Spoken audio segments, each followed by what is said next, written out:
салому дуруди бепоён ба кулли мухлисони барномаи дар шабакаҳои иҷтимоӣ. Фирдавси хурсанд топ хабарҳои варзиширо мегӯяд. Рафтем.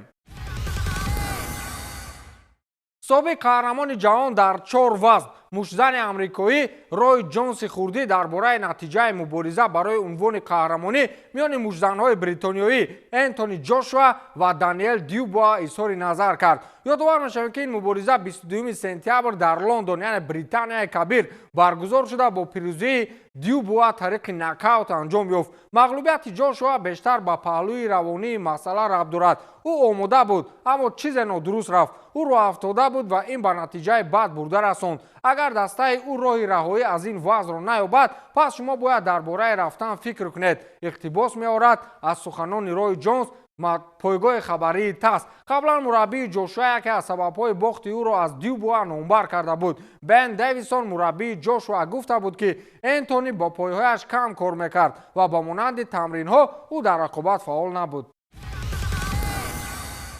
агар шумо дар Русия ба мушкилиҳои интиқоли маблағу фоизи комиссияҳои баланд рӯбарӯ шудед, пас аз кортҳои мусоиди Тебанк истифода баред. Тебанк номи нави бонки машҳури Тинкофф аст ки 18 сол боз амалӣ мекунад. бонк 40 миллион муштарӣ дорад ки беш аз 1 миллион нафари онҳо шаҳрвандони Тоҷикистон, Узбекистон ва Қирғизистон мебошанд ки дар Россия кору зиндагӣ мекунанд. чаро ҳамватонони мо корти ин банкро дархост мекунанд? чунки Тебанк як бонки онлайн аст, яъне офис ё филиал надорад ва ба шарофати ин он барои истифода дар ҳаёт хеле осон аст. зеро ҳамаи амалиёте ки барои он ба шумо қаблан ба офис рафта дар навбат истодан лозим меомад, акнун метавонанд хеле осонтар анҷом дода шавад. мисол, шумо метавонед ба корти блеки худ аз Тебанк аз ҳар гуна банкомате бе комиссия пул гузоред. ба шумо лозим нест ки муддати тӯлонӣ банкомат як бонки мушаххасро ҷустуҷӯ намоед. ҳар гунаро интихоб кунед.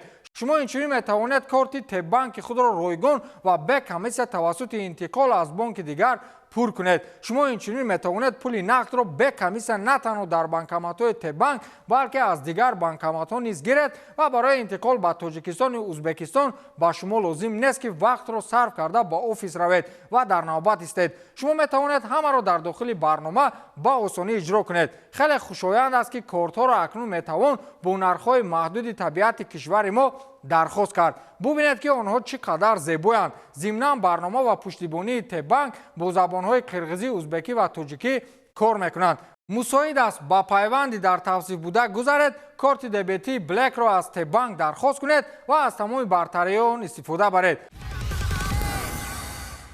аллакай соҳиби туби тиллоӣ маълум шуд. Винисиус Ҷуниор билохира ба гирифтани ин ҷоизаи бонуфуз даст меёбад. ҳоло дақиқ нест, вале вингери бошгоҳи шоҳонаи Реал Мадрид Винисиус Ҷуниор эълон кард ки ӯ соҳиби туби тиллоӣ дар мавсими имсола мешавад. дар ин бора нашрияи бонуфузи Марка хабар додааст. ба гуфтаи ин манбаъ, бразилиягии 24-сола аллакай пешакӣ медонад ки рӯзи 28 октябр дар маросими ҷоизасупории маҷаллаи фаронсавии Франс Футбол дар Париж соҳиби туби тиллоӣ дар мавсими 2023-24 мегардад. ёдовар мешавем ки дар мавсими гузашта Винисиус дар ҳайати Реал Мадрид ғолиби Лигаи Чемпионҳо, Ла Лига ва Суперҷоми Испания гардида буд. дар як гӯшаи дунё як нафар эътироз дорад. ӯ мегӯяд ман ҳам дар Копа Америка чемпион шуда будам.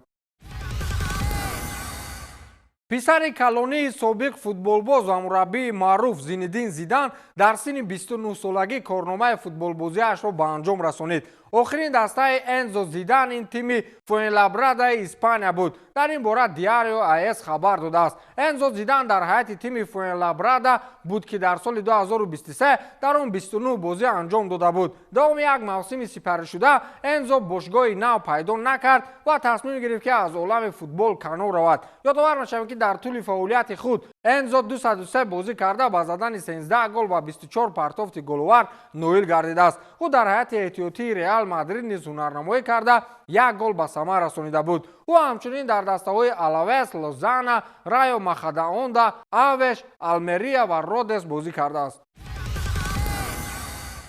امروز کیلیان امباپه در بازی با آلاوس از هیئت اساسی به میدان نمیبراید. گفته میشد که سرمربی باشگاه رئال مادرید کارلو آنچلوتی شاید که کیلیان امباپه را در بازی دور هفتم لالیگا اسپانیا با آلاوس از هیئت اساسی به میدان نبرارد. در این باره هم رادیوی مارکا در شبکه اجتماعی ایکس یا سابق توییتر خبر داده بود. آنچلوتی میخواست که امباپه استراحت کند و اندریک را امروز به جایش به میدان برارد، اما اندریک کمی آسیب دیده است. حالا جای او در هیئت اساسی زیر شبهه است. باور کنید در رئال همینقدر بازیگران زور بسیار شدند که اگر کیلیان امباپه مرد کسی پروا ندارد.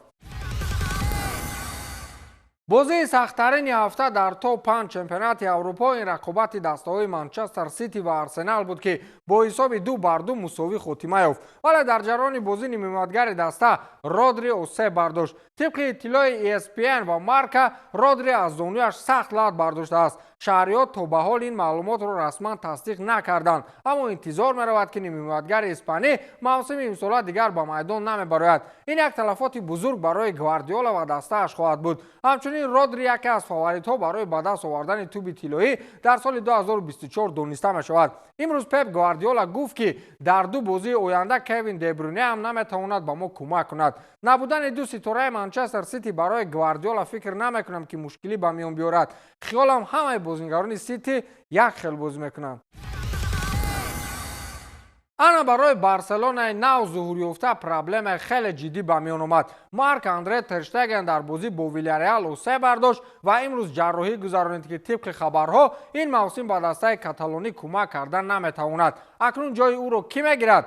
دروازه‌بان 27 ساله دسته لاس پالماس آلوارو والس میتواند که دروازه‌بان بارسلونا مارک اندره تر اشتگن را که در بازی دور ششم چمپیونات اسپانیا با ویلیارئال سخت آسیب برداشت عوض کند. در این باره خبرنگار سانتیاگو ناروایس خبر داد بارسلونا میتواند در روزانه انتقال زمستانه دروازه‌بان را به هیئت خود شامل سازد. یادآور میشویم که والس از ماه ایولی سال 2019 به هیئت دسته لاس پالماس پیوست شده بود. مهلت شرطنامه دروازه‌بان با تیم تا سال 2025 تمدید شده است. در موسم گذشته دروازه‌بان در 37 بازی شرکت کرده 44 گل سر داده است. طبق معلومات ترانسفرمارکت ارزش دروازه‌بان 12 میلیون یورو است.